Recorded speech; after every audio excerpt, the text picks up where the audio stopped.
This week we are focusing on okay. We had started development. I think we had gotten to we were looking at factors that promote or hinder development, and we had gotten to it wasn't class boundaries. It was distribution of wealth. No, we did political ideologies and popular movements. I don't think we fully got to distribution of wealth, but that's okay because distribution of wealth is very much related to what we were talking about last week. So, factors that promote and hinder development, part two, or I guess this is the third one. Third point, distribution of wealth and resources. So, various forms of inequality of wealth result in varied consequences as it relates to poverty, discrimination, and underdevelopment in some sectors of an economy. There are a few terms here. We have traditional economy, planned economy, free market economy, mixed economy, and culture of poverty. We'll go through each of those one by one just to understand exactly what we're talking about. So, first term is traditional economy.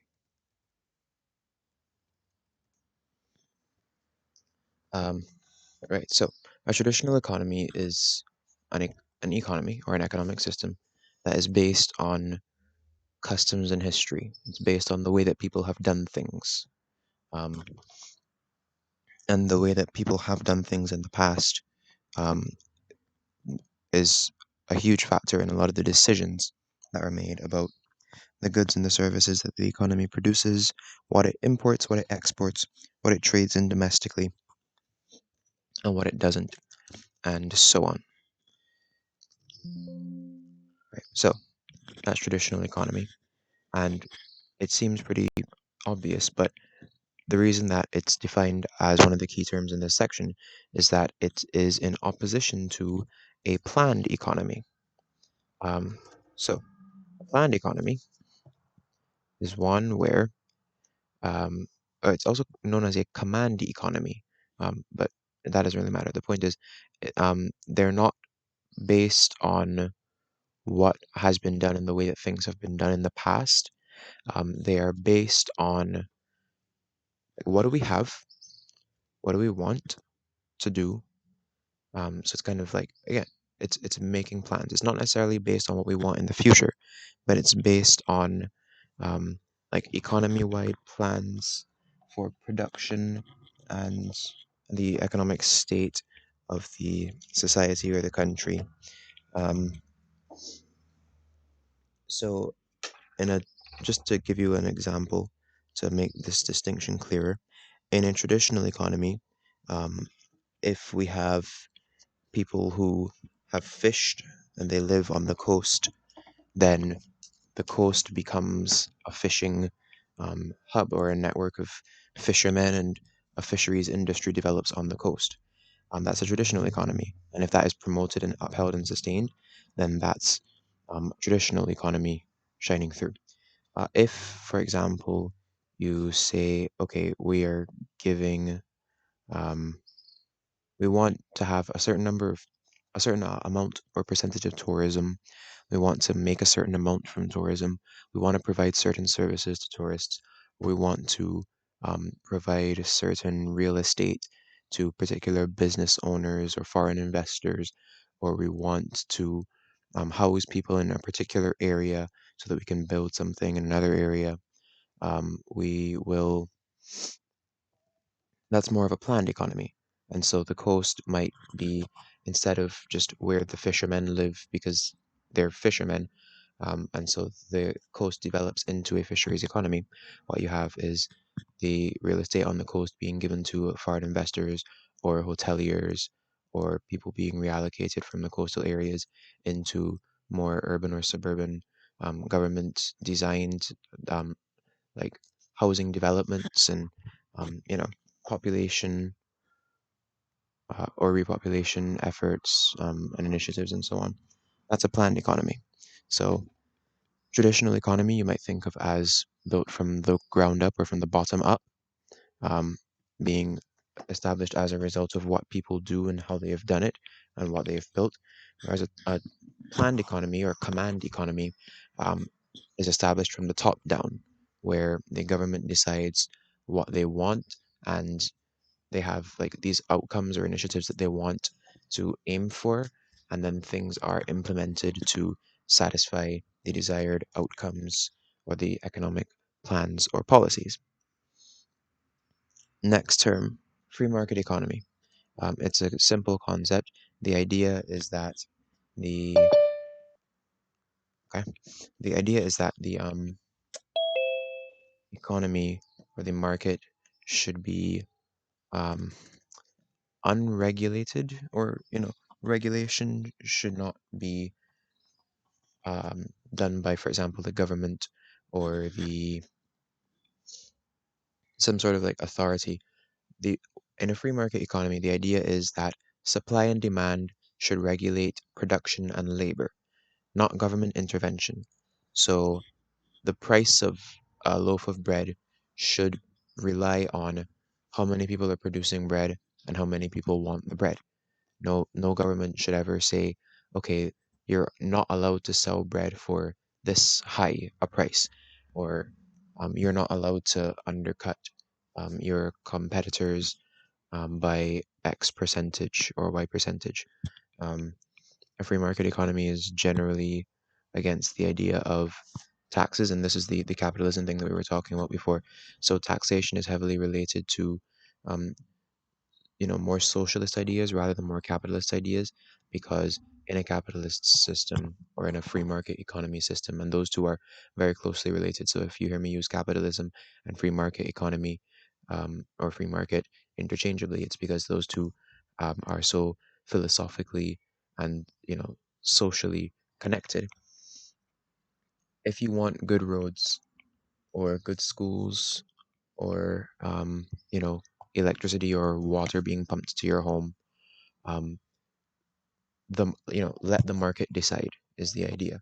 So if a lot of people want it, then somebody will start supplying it, and that's the philosophy.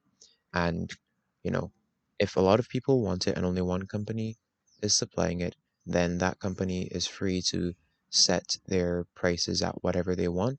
And if people pay for it, then they will continue to put it at that price. And if people don't pay for it, then they'll be forced to change their prices. That's the idea behind the free market economy, behind capitalism. Capitalism and the free market economy have no problem with monopoly or monopolistic practices because, again, that's the market deciding as far as they're concerned. Of course, it's a lot more complex than that. And so that's why, rather than free market economies, socialism or socialist philosophies have more of what are called planned or command economies. And so if you look up command economy, you will often find Soviet or communist um, like economic policies and economic philosophies being used as examples to demonstrate the point, because yeah, those those are kind of on opposite ends of the spectrum there. Okay, the next key term, we have right, mixed economy. So a mixed economy is an economic system which is, the actual economic systems that exist in the world and various governments around the world are mixed because they combine private and public enterprise. So they combine, letting the market decide, free market capitalism, with some government intervention, some socialism, so social services, social security, um, welfare programs, and so on. And that's what a mixed economy is. And finally, the last term is a culture of poverty. So it's a bit more complex than it sounds. A culture of poverty is a sociological theory that asserts that I'm reading from Wikipedia here, that the values of people experiencing poverty play a significant role in perpetuating their impoverished condition, sustaining a cycle of poverty across generations. That's the very basics of it. If you want to read specifically um, Caribbean theorists' ideas of cultures of poverty, I'm sure you can find them. I don't have any directly um, to cite, but the the concept of cultural poverty generally was popularized by an anthropologist by the name of Oscar Lewis. Um, so if you're interested in expanding on a culture of poverty, then you can definitely look up Oscar Lewis Culture of Poverty. But yeah, the idea that poverty perpetuates poverty not through purely economic means, but through sociological, cultural, economic means. Um, Poverty makes poor people behave in a certain way that contributes to their poverty. There's a classic example of, rich people being able to afford to buy one pair of very expensive but high quality shoes that will last them a very, very long time.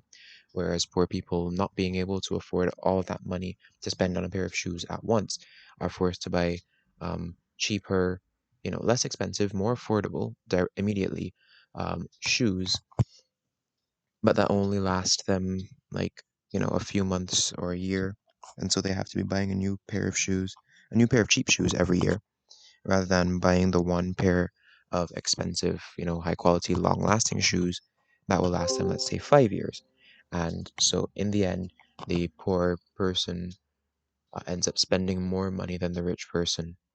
And that's the basic, economic and sociological example of what a culture of poverty is, how it works, how how poverty perpetuates poverty. Okay. Um, yeah. Resources in the Caribbean may be categorized as physical and non-physical. If managed and distributed properly, resources can promote development in the region by giving different sectors enough resources to operate efficiently and also giving groups of people a chance to improve themselves. When resources are distributed unequally or inequitably, it can lead to many socioeconomic ills such as poverty. Um, so, looking at equality and equity and the differences between them. Equity is like proportional equality. It's equality based on and factoring in the needs and conditions of people. So I don't know, there's probably a picture that you've seen used to describe the difference between equality and equity. It's often used when people are giving like um, PowerPoint presentations about it. It's a picture of three people standing behind a fence, trying to see over the fence. They are of varying heights, and in the equality picture, they're all given boxes of the same height, and so only one of them actually gets enough height on their box to see over the fence. And in the equity picture, they're given boxes of different heights, and so the shortest person has the highest box, and so on. And so they can all see over the wall because although they weren't given the same box, they're each given the box that they needed to see over the same wall. And so some people like to think of equality as equality of opportunity and equity as equality of outcome.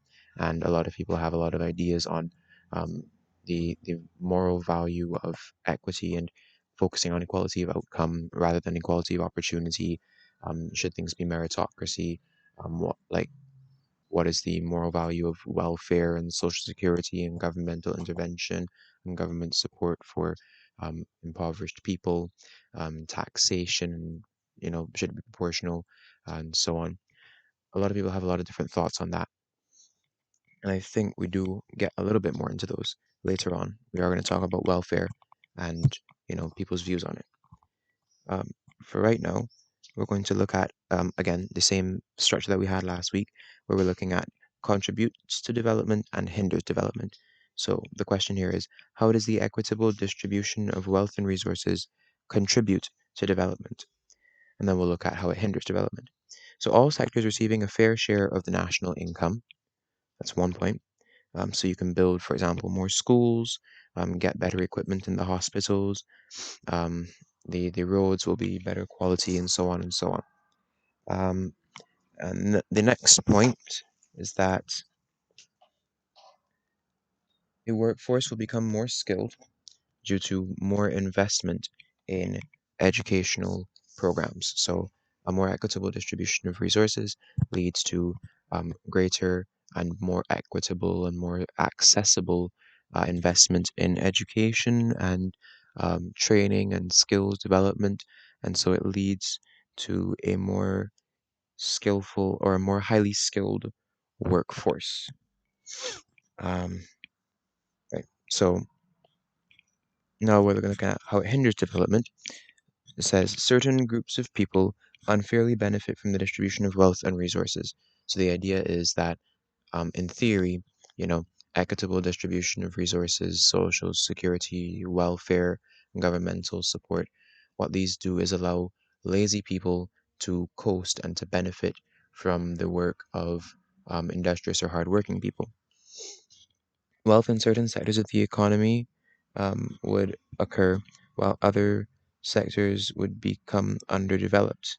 And again, they're saying that, you're taking money from um, one group and giving it to another group, and that actually ends up hurting the group that you're taking the money from. Low levels of investment in um, a system where you have more equitable distribution of wealth and resources. And the reason for that is that the need for investment is decreased. If, for example, you're a small business owner, you want to start a business and you get, for example, universal basic income, or the sector that you're in, you want to expand something and you get certain government grants or subsidies, and they're equitably distributed, and the sector that you're in is not one that is very lucrative, but because of the equitable distribution of resources, you have those government subsidies that will allow you to expand. Um, when you have that, um, then the need for private investment or even government investment um, is severely diminished. And so people will argue that it leads to low levels of investment. It also they argue that it leads to high levels of unemployment and a large unskilled labor force. So it's actually the direct opposite of the point that was presented earlier. And again, these are just two opposing viewpoints on how equitable distribution contributes and hinders development. Um, I'm sure you can tell by the way that I talked about it that I am definitely more in favor of equitable distribution, and that's my personal view. But these are the two arguments put forth by the two sides. Okay, for a case study, there's a report produced by the Caribbean Development Bank in 2002. Um, Poverty in the Caribbean is a social and economic issue. You can look at that if you're interested in going deeper into this. And so, yeah, the culture of poverty. Um, the report talked about the culture of poverty, talked about marginalization of women and children, stratified society based on class, power, and wealth, and how all of those things contribute to and feed back positively into the poverty and the general situation of individual impoverished people and impoverished communities and societies in the Caribbean. We're moving on to class and class boundaries next. So, any questions on that section?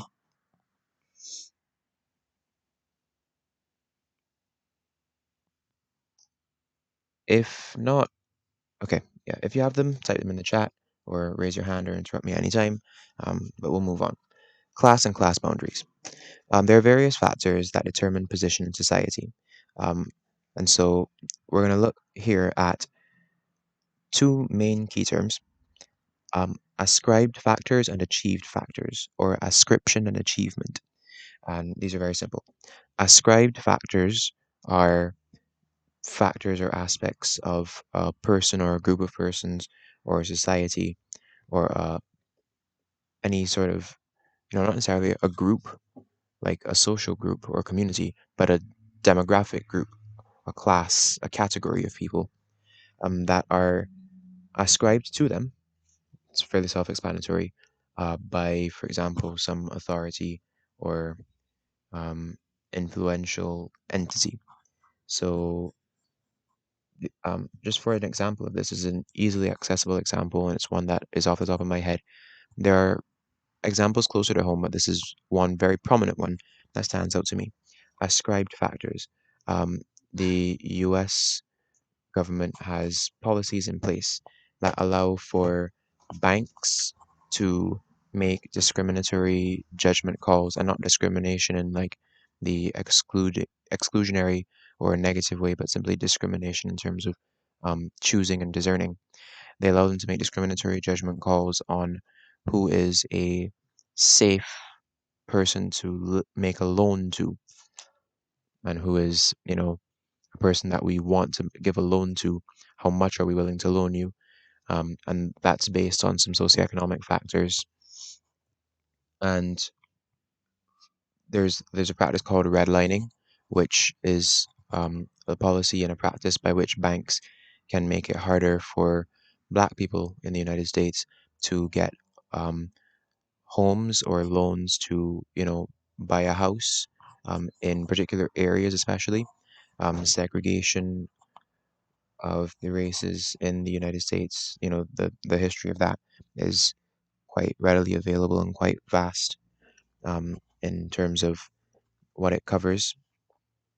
And that has to do with ascribed factors. Are you a safe borrower?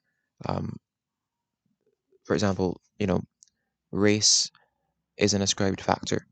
Race is somebody looks at the color of your skin and they say, okay, so based on this, I don't think you are a safe person to lend money to, or at least not as safe as a white person. Ascribed factors also lead to profiling, and so police being much more likely to stop and frisk um, Black people or Latin American people in, I believe it was New York, if I remember that study correctly. That has to do with the ascribed factor of race, and it's often associated with other imagined ascribed factors. Whereas achieved factors have to do with things like level of education achieved, or um, level of wealth acquired. Are you a business owner? Are you a salaryman? Are you a factory worker? What level of schooling have you completed? Are you a homeowner? Have you built a home? Are you renting? All those things, those are achieved factors, and all of them contribute to class. And this section is going to deal a lot with social class and, of course, class conflict. So we're definitely going to get to conflict theory and conflict perspective and functionalist perspectives. So historically, position in Caribbean society was based on ascribed factors. However, within the contemporary Caribbean, position is based, um, in theory, ideally, on meritocracy, and this has led to a new class stratification system based more on achieved factors than it is on ascribed factors. Stratification system based on class allows for social mobility, um, or facilitates, I should say, social mobility. So, social mobility is the idea that a person moves from one social class to another. You can have upward or downward. And so, for example, if you get a raise in your job and it puts you into a different income bracket, so that rather than living paycheck to paycheck, you can afford to have disposable income or a savings account or invest in things, and you can accrue wealth rather than being constantly in debt all the time. Um, that is a method of upward social mobility. Similarly, you can also have downward social mobility, and it's again very tied to socioeconomic condition and socioeconomic status. If you lose your job, then you go from being someone who has disposable income and savings to someone who is depleting their savings and is living paycheck to paycheck, or just doesn't have a job. And so that results in you moving down in social class. Social classes pretty much mostly attributed to socioeconomic status. But again, living in the Caribbean, we also have a lot of racial aspects to social class, and not just like racial, black versus white, but also skin color and like the shade, or how close is your skin complexion to um, a black person versus how close is it to a white person. Not just skin, but also hair texture and hair type. And these were systems that were systematically implemented and reinforced by. Um, I have definite examples of the British. I don't know so much about the French and Spanish speaking Caribbean, but certainly in the English Caribbean, um, those are systems that were perpetuated and reinforced. Right. So lower classes of people gaining social mobility often happens by getting education, being appointed to more prestigious jobs. There's also the aspect that women have also gained social mobility through education, which has allowed them to become empowered and move away from traditional roles or traditional limitations. So, in a lot of cases in history, it's a European thing, and it of course came down to the legal and social codes and structures of the Caribbean. There were certain things that women were prohibited from doing, and so, for example, certain levels of education were withheld from women, and now that women have access to those in the Caribbean, um, they have a means of actually getting social mobility. They can actually, move up a social class if they want to. It's not so much that they're getting smarter, it's that they have more access to the education that would allow them to, get smarter and move upward in their social class and allow them to be more in charge of, or more have more autonomy over what their social class is or where they are in the social stratification of their society. Class has also led to many cases of conflict among groups in the region. So, promote and hinder development. We're looking at social class.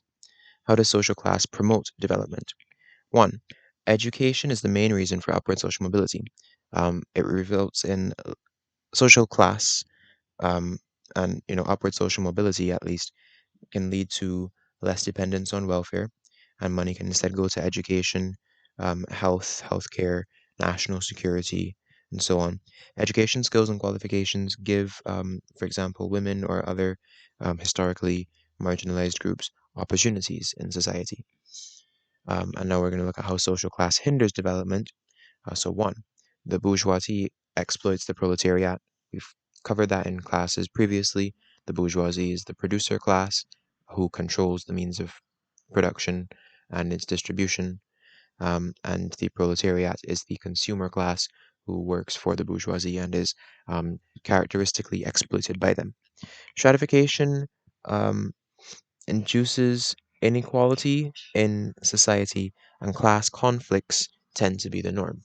And so now we're looking at conflicts between different people based on their class and different classes of people.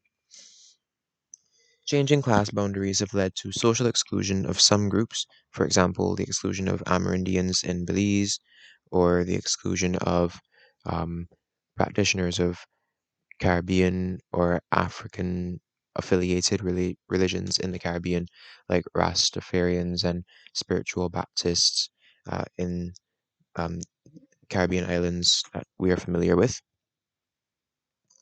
Um, and lower class groups are vulnerable and may be discriminated against in relation to access to government services, education, and health.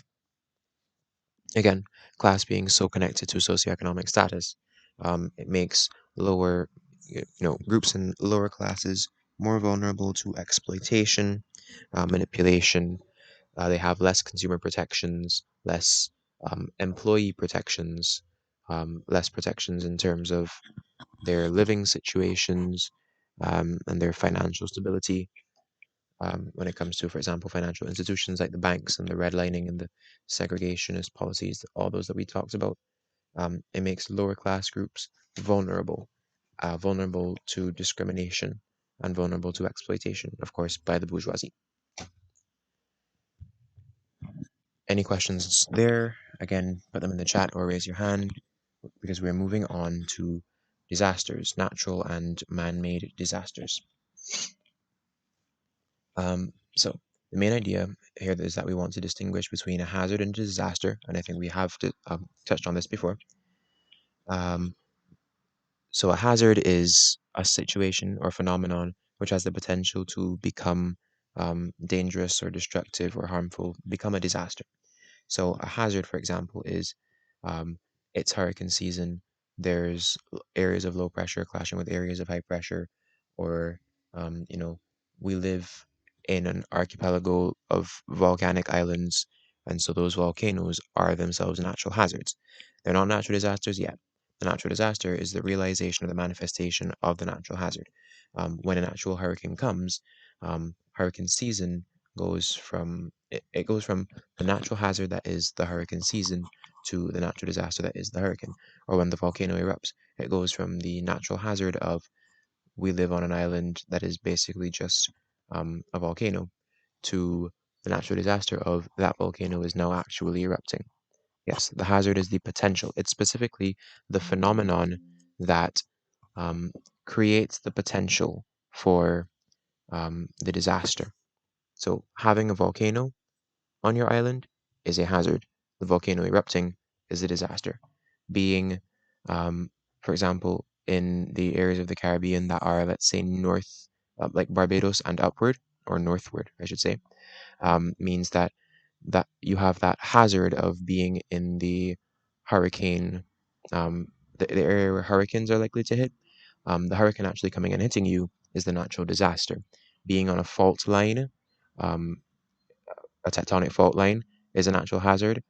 The earthquake actually happening and the fault line, opening up and buildings falling into it and sinkholes being created is the natural disaster. It's a pretty simple concept. We also want to look at how disasters promote and hinder development, social development, economic development, and environmental development. Um, And of course, we want to look at both man-made disasters and natural disasters. So natural disasters can be categorized into geological, hydrological, and meteorological. Geological is anything in the ground, that's volcanoes and earthquakes, sinkholes, and so on. Hydrological is anything to do with the ocean, tsunami, tidal wave. Well, a tsunami is both geological and hydrological, but because the actual um, disaster part or the damaging aspect of the tsunami is the water, and not so much the earthquake or undersea volcano that causes it, we categorize tsunamis under hydrological disasters. And meteorological disasters are, of course, in the sky. So electrical storms, hurricanes, um, fog. So, for example, we had recently, it was like April 2021, La Soufrière in St. Vincent erupted. That was a geological disaster, but you could also think of it as a meteorological disaster in that the volcanic ash released from that volcano became airborne and affected, blanketed St. Vincent and to some extent did a little bit of damage in Barbados, its closest neighbor. Okay, disasters, negative impact on development. Obviously, disasters are bad. So some natural disasters are, of course, earthquakes, volcanoes, floods, tsunamis, droughts, and fires. Um, and man-made disasters are poor construction of homes, oil spills, illegal quarrying or fracking. We also have crime is categorized here as a man-made disaster. Um, agricultural slash and burn, poor agricultural practices that lead to soil erosion. That's a man-made disaster, and there are more. And of course, disasters hinder development because disasters are bad. They break things, and things are how society runs. But the presence of natural hazards and the impact of natural disasters can also promote development in that, if your country has an earthquake one year that knocks a bunch of buildings down, opens up a bunch of your roads, you take a look at that and you say, okay, well, we need to institute certain housing or building or infrastructural codes and laws to protect our buildings in future, make them more earthquake proof, make our roads more earthquake proof, make our sewage system or our water pumps more earthquake resistant or earthquake proof. And that leads to development in terms of safer and better infrastructure. Okay, next up, government policies. We're going to look at government policies and how they promote or hinder development. So, government policies are formulated with the aim of ensuring that resources are used efficiently and effectively. There are four main types of policies. We have distributive, redistributive, regulatory, and constituent. So, I want to talk about those. Distributive, redistributive, regulatory, and constituent.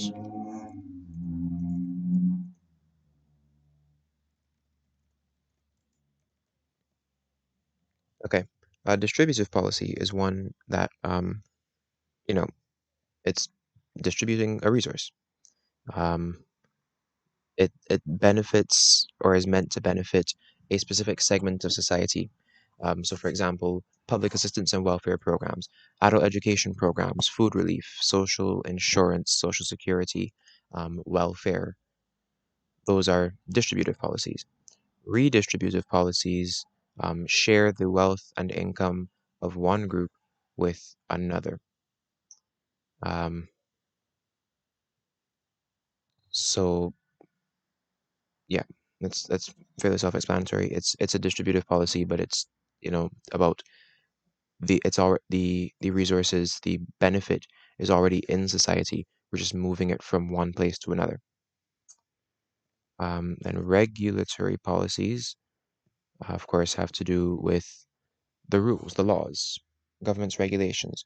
Regulatory policies are about um, achieving government's objectives through use of regulations and laws and other instruments to better deliver economic services, to deliver better economic services and social outcomes, and thus enhance the life of citizens and business. That's what the OECD says on regulatory policy. And then we have constituent policy.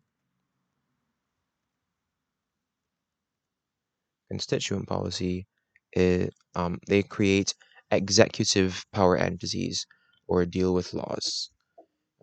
So yes, regulatory policies are about the if you want to look at it in terms of the branches of government or the separation of powers, regulatory policies have to do with the legislature, and constituent policies have to do with the executive. So they're more about executing things rather than making the laws. They also deal with fiscal policy. So things like election law, reapportionment, administration, departmental reorganization, all those things, those are constituent policies. Okay, a few more key terms, I should say. Balance of payment, fiscal policy, social policy, tax holiday, and retrenchment. All right, let's go. Balance of payment. Let's see, Investopedia here says that a balance of payment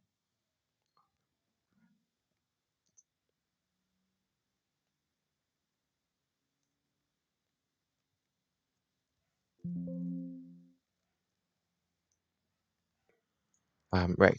So Investopedia um, defines balance of payment as consisting of imports and exports um, of goods, services, and capital. Um, the balance of payments in a country is the difference between all the money flowing into the country and all of the money going out of the country to the rest of the world. So it's basically just about balancing import and export. Fiscal policies and social policies. So, fiscal policy refers to the use of government spending and tax policies to influence economic conditions. That's Investopedia's definition. Um, Fiscal policies have to do with, the government, the country has money. What are we going to do with it? Very simple. Social policies are the study of ways that governments can best distribute and redistribute resources to provide for people. Um, it's about improving or reforming society through government or institutional agencies. So fiscal policies are about what are we going to do with the money that we have. Social policies are what are we going to do with and for the people that we have. Simple enough. And right, tax holiday. It's a fun one. A tax holiday is a temporary tax break. So they often suspend state and local sales tax paid by consumers. That's in the US. But yeah, a tax holiday is a governmental incentive that temporarily reduces or eliminates taxes for a period of time. It's encouraged to, um, it's the idea is that it will encourage economic activity and foster growth. So on a particular day or during a particular period of time, um, you don't have to pay taxes or you have to pay less taxes. So go spend, buy, sell, trade, do business, because for this period you won't be taxed on it. And that's supposed to get people to spend more. It's very similar concepts to sales. Black Friday, for example. Um, you will have to spend less money, so go and spend more money on the day that you have to spend less money. And of course, Black Friday is one of the most lucrative days of the year, um, because it's the day on which the individual consumer has to spend the least amount of money. So that's the principle behind a tax holiday. And retrenchment. This is a fun one. What exactly is retrenchment? It's the reduction of costs. Okay, reduction of costs or spending in response to economic difficulty. Retrenchment has to do with basically just cutting things, reducing things. Retrenchment comes from a French verb retrancher, which means to cut down or to cut short. And it's the act of cutting or reducing, particularly of public expenditure. So retrenchment basically means layoffs, um, or like budget cuts or reduction in funding for certain programs. So if you talk about retrenchment, you're either talking about people are going to lose their jobs, or programs are going to lose their funding, or departments are going to be eliminated and people are going to be made redundant. That's retrenchment. It's a fancy term for um, layoffs and budget cuts. Some key points. Government policies can be used to regulate, stimulate, and stabilize the economy. Talked about that already. Policies can either promote or hinder economic development, such as, for example, manipulation of taxes and government spending. It has been suggested that structural adjustment policies, remember that one, remember that term? Structural adjustment policies, SAPs. That is very important and it will not go away. Whatever university programs you're doing, one of those like mandatory or foundation courses, you'll hear a lot about structural adjustment policies. They're very important. Structural adjustment policies, uh, I seem to have lost my place. Right. Structural adjustment policies have hindered development in the Caribbean rather than promoting it. So we'll just have a quick definition of structural adjustment policies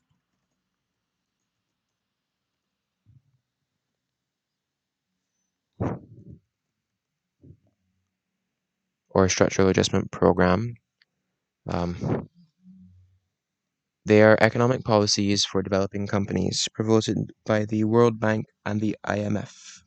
So basically, the World Bank and the IMF are international organizations that lend developing countries money and tell them how they have to spend it. That's the gist of it. And the structural adjustment policies or structural adjustment programs are the ways in which, the specific ways in which the IMF and the World Bank tell tell countries this is what you have to do with. So we're going to give you a bunch of money. We're going to give you this loan, and this is how you have to use it. This is certain development goals that you have to hit, um, certain programs that you have to institute, certain education reforms, or fix your roads, or you have to import a certain amount of goods from other countries. That's a very popular aspect of structural adjustment programs. And so, yeah, those are the conditions that the IMF and the World Bank give developing countries when they are lending them money. And the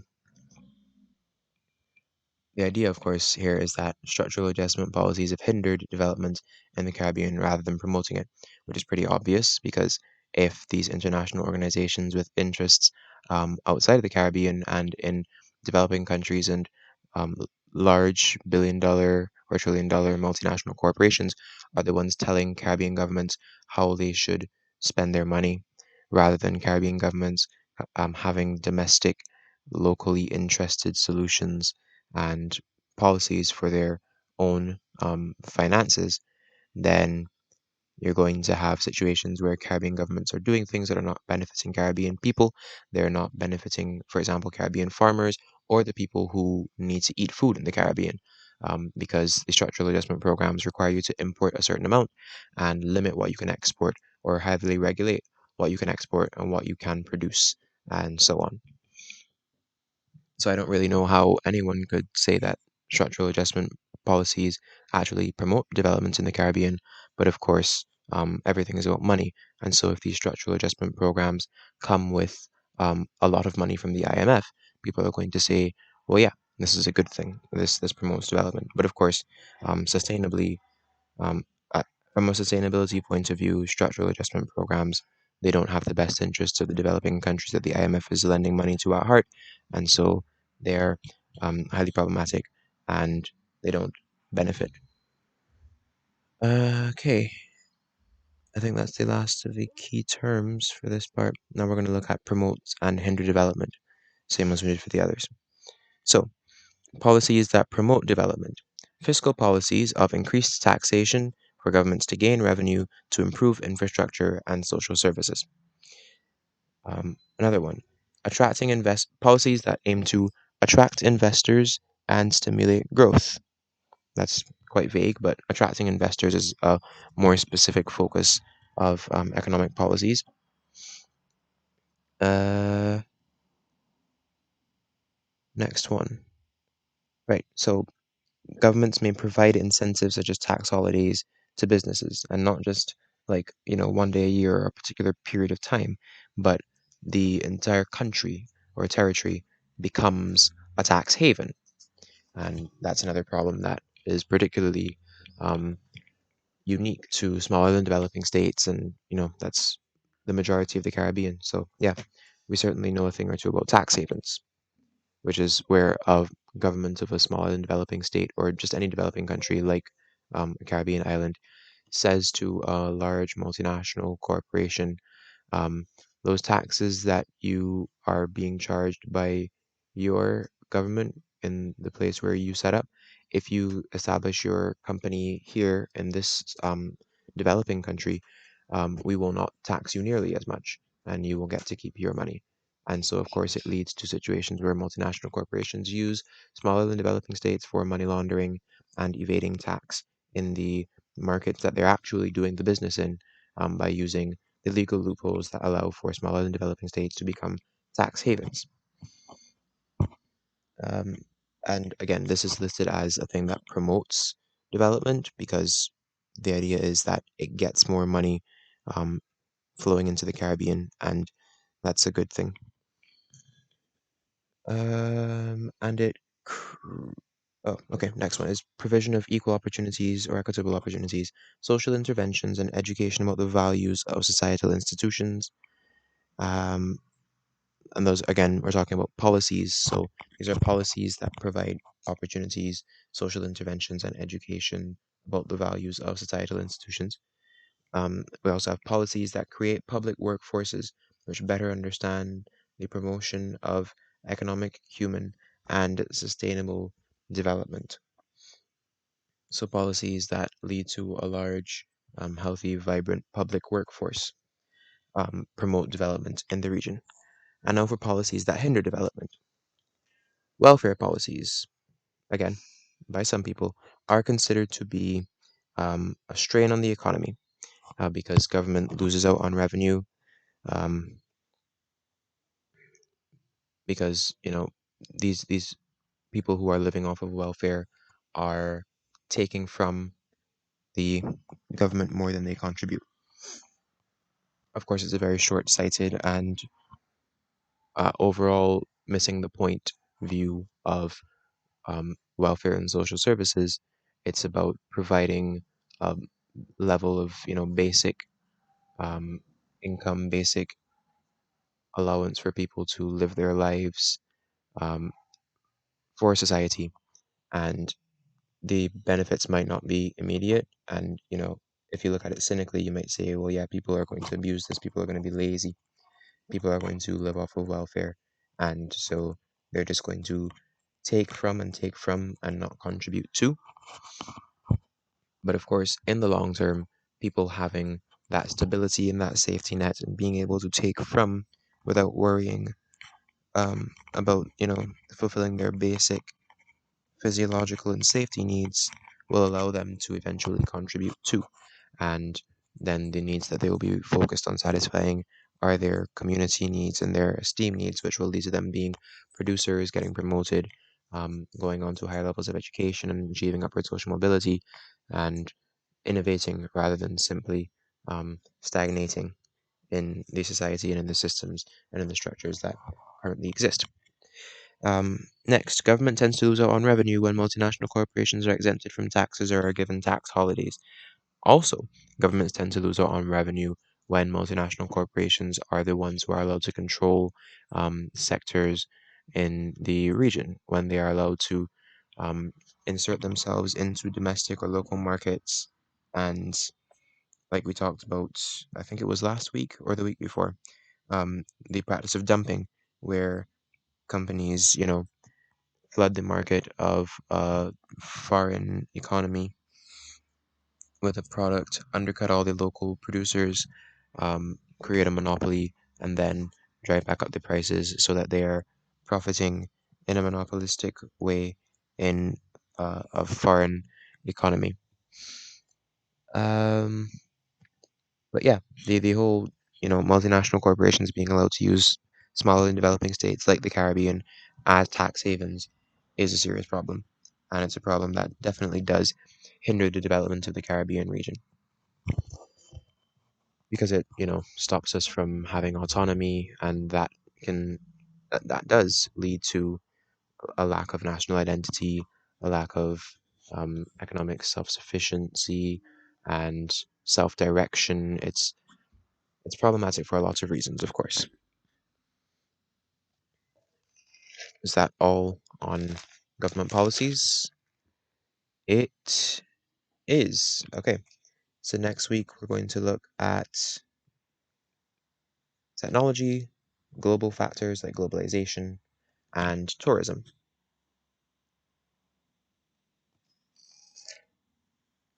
Is that Yeah, okay. So we're moving swiftly along. We're Next week we will finish up factors that hinder and promote development with those three that I mentioned: technology, globalization, and tourism, which is in the Caribbean at least quite tied up in globalization, and that's an interesting discussion to have. But we will have it next week.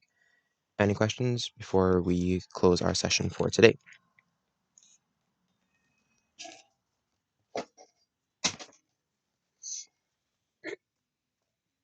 All right. Then thank you all for your time and your attention. Um, God willing, we will see each other next week. Do stay safe.